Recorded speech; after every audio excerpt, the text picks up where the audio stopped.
Welcome back to the channel, everyone. So today we've got another video around Airsoft and my Resident Evil pistols and another 3D printed project that I've started. Pay no attention to the Desert Eagle in the back corner here. That's a future project. You don't need to know about that right now. And certainly pay no attention to something that's extremely cursed looking, because it looks like a sideways loading M4 mag. You don't need to know about that either. But one thing we're actually focusing on today is something I've made recently, based on the back of the design of the Resident Evil Albert Wesker pistol and the kit I made 3D printed, cloning it from the Tokyo Maru. I decided to do something similar.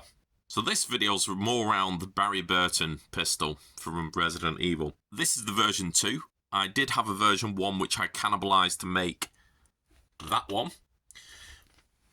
And I got to thinking, could I recreate this? That would go on a standard Samurai Edge or any standard M92F.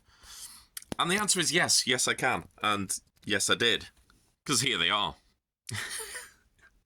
So what I've managed to do is I've actually managed to create the version 1 compensator for the Barry Burton.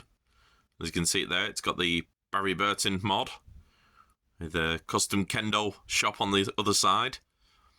And just like the way the attacher for that one fits on, this one simply locks on into place. And then even, thanks to me having this one, made it a clone of that as well.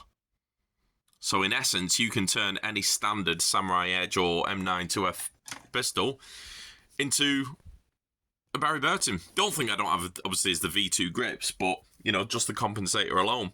And fitting it super simple, so the files will be available on my 3D page, like with a lot of my other projects, including future projects. Pay no attention to them. And fitting it is going to be just as simple as it was for this, where it pushes on.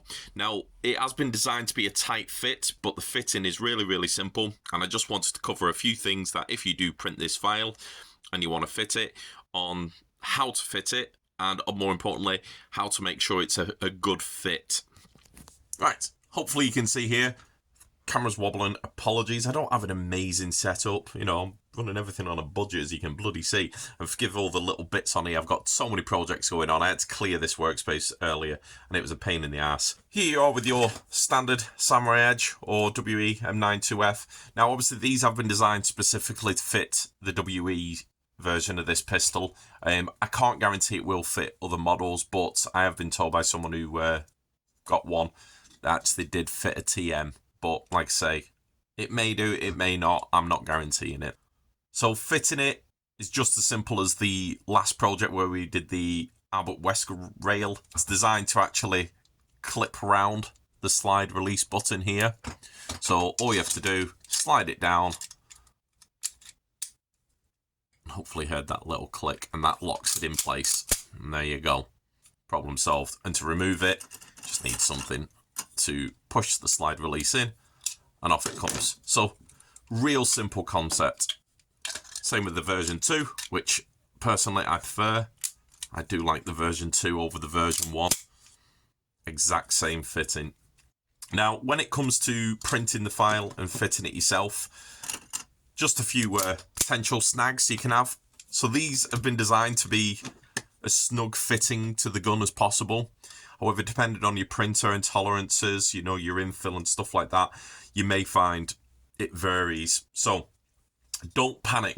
So if you first put this on, for instance, and you try to slide it on, and let's say it just doesn't quite go, you know, it's just like a millimetre or two off. That's absolutely normal. You know, this one was just like that, and the fix is so simple. All you need to do, using a blowtorch lighter, that sometimes works. 2 hours later. If you do have any issues with the fitting, just using simple blowtorch style lighter. Obviously, I don't need to do this because I've already done it, but all you would have to do is just basically heat up this section here, yeah, where the trigger guard is. Just heat that section up briefly, probably talking maybe 5-6 seconds. Start off small and work your way up, and all that's going to do is that's just going to soften the material, and then when you push it on, it should then clip into that last like millimeter of space. And the great thing is, because it's a thing, it's going to mold around that a little bit tighter and actually just guarantee it's a snug fit, so that when the slide's back, it's not going to come off or anything, as you can see there. So that's how you can just fit it if you do have any issues. But that should be the only potential issue you have when fitting it. And it's the same with this one. Everything else should be absolutely snug on it. The only other thing I could think about with the V2 is, if there is any issues, is just double check when it's on where the slide is at the back. So just make sure that's gone all the way forward. Now if it isn't, because this one actually comes over the end of the slide, it could just be the tolerances are a bit too tight in here. Now they shouldn't be. I've actually made it so it's slightly larger than the slide. Now this version does include the front sight. So you can see the little groove there, because I didn't want to be taking the whole point of this is you can put it on, take it off. It does have its own front sight like the V2, but I didn't want to take my sight off, so I just left that in. I will do a version of this with that blanked out in case you want to take your front sight off and just use that one. But for this version, I just left it like that. But yeah, if you do for any reason find it is too tight there, you can apply the same trick with the blowtorch lighter. That never works when I'm trying to film, and you can warm up the insides there. Once again, you don't need to do it too long. You don't want to be risking melting it, but yeah, if you did have to do that, you just have to do it on the insides there and then slide it on and it should be fine. But like I say, you shouldn't have to do that.